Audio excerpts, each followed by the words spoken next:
hukuman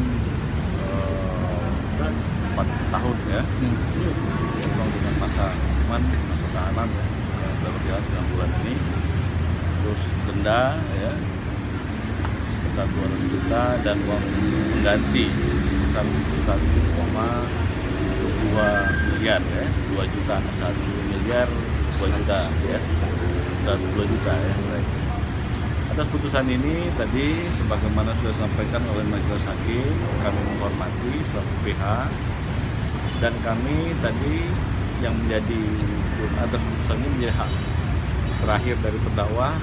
Tadi sudah disampaikan langsung oleh ketua majelis bahwa yang bersangkutan punya hak apa menolak ya, pikir atau menerima.